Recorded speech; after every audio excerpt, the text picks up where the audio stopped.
Halo Sobat 100, masih bersama saya Rosyid Adrianto dalam program 100 Institute. Dan kita masih membahas soal-soal pada bab alat optik. Oke Sobat 100, pada video kali ini kita akan membahas soal berkaitan dengan beberapa pernyataan tentang mikroskop. Simak soalnya baik-baik ya. Jadi Sobat 100, berikut ini ada pernyataan yang dapat terjadi pada mikroskop. Kita mulai dengan pernyataan yang pertama.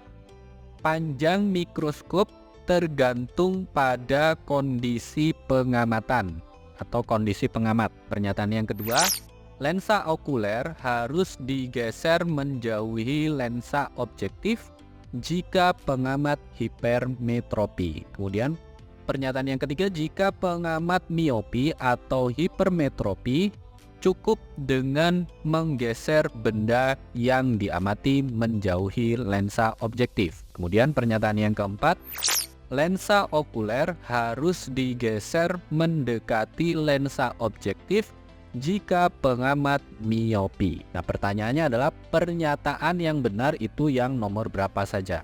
Oke Sobat 100, untuk menjawabnya kita perlu cek satu persatu. Untuk nomor 1 ya, panjang mikroskop tergantung pada kondisi pengamat. Mari kita ingat kembali. Di sini saya tuliskan saat kondisi mata rileks. Katakanlah di sini ada lensa objektif, kemudian di sini ada lensa okuler, yang mana jarak antara lensa objektif dan lensa okuler itu dihitung berdasarkan jarak bayangan yang dibentuk oleh lensa objektif, yaitu S aksen OB, dan panjang fokus lensa okulernya. Ini kondisi mata rileks, jadi D sama dengan S aksen OB plus FOK. Sobat 100, ingat baik-baik formula ini ya, panjang mikroskop. Nah, sekarang untuk mata berakomodasi maksimum, sama ya, ini ada lensa objektif, kemudian sekarang lensa okulernya posisinya berbeda dengan kondisi mata yang rileks. Untuk panjang mikroskop ini dihitung juga berdasarkan jarak bayangan lensa objektif S aksen OB. Sekarang untuk yang bagian okulernya tidak dihitung menggunakan panjang fokus okuler, melainkan jarak bayangan yang dihasilkan oleh objektif ini terhadap lensa okuler, atau kita simbolkan sebagai SOK. Sehingga untuk mata berakomodasi maksimum, panjang mikroskop itu sama dengan S aksen OB plus SOK. Dilihat rumusnya ya, ini berbeda ya Sobat 100. Saat mata rileks, S aksen OB plus FOK. Saat mata berakomodasi maksimum, S aksen OB plus SOK. Dengan demikian, untuk pernyataan nomor 1 benar ya, panjang mikroskop bergantung pada kondisi pengamat. Ini kita checklist benar. Jadi saat kondisi mata rileks dan mata berakomodasi maksimum itu nilai D-nya berbeda. Oke, sampai sini Sobat 100 bisa paham ya. Sekarang kita cek untuk pernyataan nomor 2. Lensa okuler harus digeser menjauhi lensa objektif jika pengamat hipermetropi. Untuk lebih jelasnya Sobat 100, di sini saya gunakan angka ya agar lebih jelas ya. Katakanlah di sini FOK nilainya 20 cm. Kemudian di sini pertama-tama kita hitung untuk orang normal.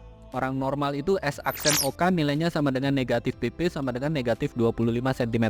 Jadi untuk membandingkannya kita perlu hitung nilai SOK ya Sobat 100.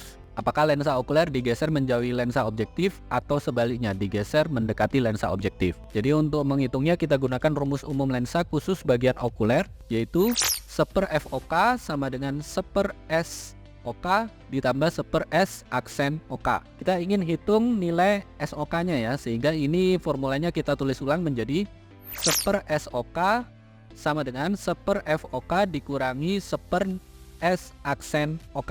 Masukkan FOK-nya nilainya 20 cm, S aksen OK nilainya negatif 25 cm. Sehingga 1/SOK sama dengan 1/20 dikurangi 1/negatif 25. 20 dan 25 kita cari KPK-nya adalah 100. Yang 1/20 berubah menjadi 5/100. Kemudian yang 1/25 berubah menjadi 4/100. Negatif ketemu negatif jadi positif ya.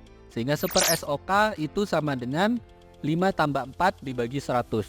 Atau kita dapatkan 1/SOK sama dengan 9/100. Dengan demikian SOK-nya sama dengan 100 dibagi 9. 100 dibagi 9 kita peroleh nilai SOK sama dengan 11,11 cm. Ini untuk kondisi orang normal. Nah sekarang kita bandingkan untuk orang hipermetropi. Katakanlah orang hipermetropi ini memiliki titik dekat mata yang nilainya 30 cm. Jadi S aksen OK sekarang adalah negatif 30 cm. Kita gunakan rumus yang sama, seper FOK sama dengan seper SOK ditambah seper S aksen OK. Lalu kita ingin hitung nilai SOK-nya, yang mana seper SOK sama dengan seper FOK dikurangi seper S aksen OK. FOK-nya masukkan tetap angkanya 20, yang S aksen OK sekarang negatif 30 cm. Sehingga seper SOK sama dengan seper 20 dikurangi seper negatif 30. 20 dan 30 KPK-nya adalah 60, yang seper 20 berubah menjadi 3/60, yang seper 30 berubah menjadi 2/60. Negatif kali negatif ketemu positif ya. Sehingga seper SOK sama dengan 3 ditambah 2 dibagi dengan 60, atau seper SOK sama dengan 5/60. Sehingga SOK itu sama dengan 60/5. 60 dibagi 5 ketemu SOK-nya adalah sama dengan 12 cm. Bandingkan, ketika orang normal nilai SOK adalah 11,11 cm. Ketika orang hipermetropi nilai SOK lebih dari 11,11 cm ya. Artinya apa? Artinya lensa okuler harus digeser menjauhi lensa objektif. Jadi pernyataan nomor 2 ini benar ya Sobat 100. Oke Sobat 100, sampai di sini bisa dipahami ya. Kita lanjut untuk pernyataan nomor 3. Di pernyataan nomor 3 ini titik kuncinya adalah apapun pengamatnya, miopi atau hipermetropi, caranya dengan menggeser benda yang diamati menjauhi lensa objektif. Sobat 100 harus paham bahwa pernyataan ini bernilai salah karena posisi benda itu tidak perlu diubah-ubah. Yang perlu kita ubah itu adalah lensa okulernya. Lensa okulernya itu mendekati objektif atau menjauhi objektif. Jadi untuk objeknya sendiri tidak perlu kita ubah. Objek itu biasanya ada di meja preparat ya. Yang kita ubah adalah panjang mikroskopnya atau letak lensa okulernya. Sehingga pernyataan nomor 3 ini salah. Kemudian untuk pernyataan nomor 4, lensa okuler harus digeser mendekati lensa objektif jika pengamat miopi. Oke, sekarang kita cek untuk yang orang normal tadi sudah kita hitung ya. Yang mana nilai S aksen OK itu sama dengan, nah sekarang kalau miopi kita bandingkan orang normal untuk titik jauhnya ya.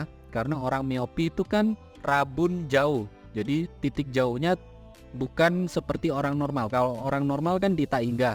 Kalau orang miopi nanti titik jauhnya ada jaraknya tertentu ya. Jadi sekarang S aksen OK untuk orang normal adalah di tahingga. Di sini tetap kita hitung yang bagian lensa okuler pakai rumus seper FOK sama dengan seper SOK tambah seper S aksen OK. Lalu kita ingin hitung nilai SOK, jadi seper SOK sama dengan seper FOK dikurangi seper S aksen OK.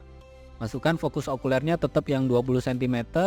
S aksen OK-nya sekarang di tahingga, sehingga seper SOK sama dengan seper 20 dikurangi seper tahingga. Seper tahingga itu 0, berarti seper SOK-nya nilainya adalah sama dengan seper 20 atau SOK sama dengan 20 cm.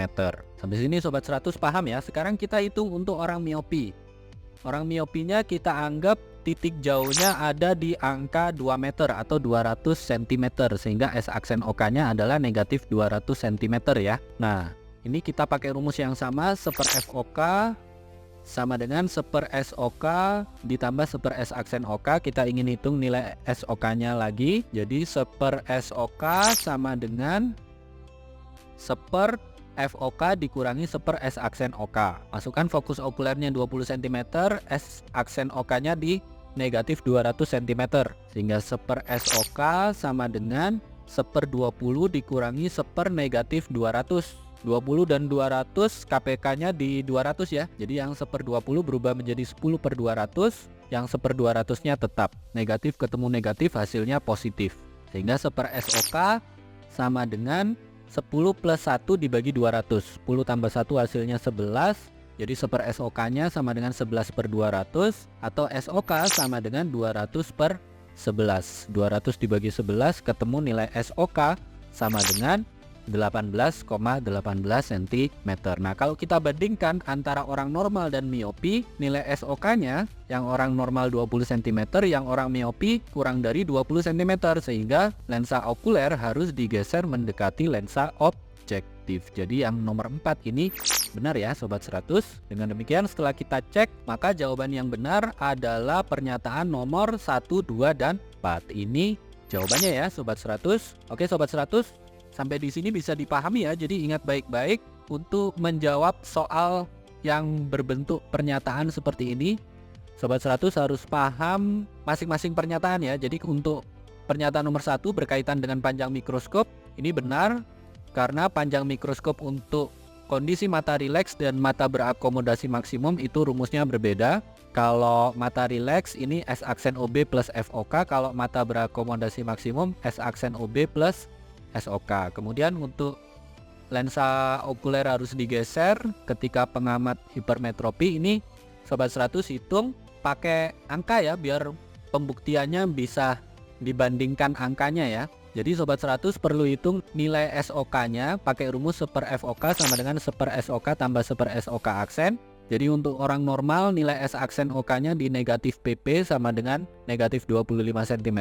Untuk orang hipermetropi nilai S aksen OK-nya sama negatif PP, tapi nilainya bukan negatif 25 cm, tapi tergantung pada titik dekat mata orang hipermetropinya. Nanti setelah dihitung ternyata SOK untuk orang normal dan orang hipermetropi itu berbeda. Kalau orang hipermetropi SOK-nya lebih besar ketimbang SOK orang normal. Nah, begitu pula untuk pengamat miopi. Kalau pengamat miopi, ini lensa okulernya digeser mendekati lensa objektif. Jadi untuk pengamat hipermetropi, karena dia rabun dekat, tidak bisa melihat yang dekat, lensa okulernya digeser menjauhi. Sebaliknya kalau orang miopi, karena tidak bisa melihat yang jauh, lensa okulernya digeser mendekati lensa objektif. Pakai rumus yang sama ini ya, tapi S aksen OK-nya berbeda ya. Kalau orang miopi S aksen OK-nya pakai negatif PR. Nah, berkaitan dengan objek itu tidak perlu digeser ya, karena objek itu letaknya di meja preparat. Jadi letak objek itu tetap, yang perlu kita geser adalah lensa okulernya. Jadi kalau ada pernyataan berkaitan dengan menggeser benda itu sudah pasti salah. Begitu ya Sobat 100, sampai di sini bisa dipahami ya.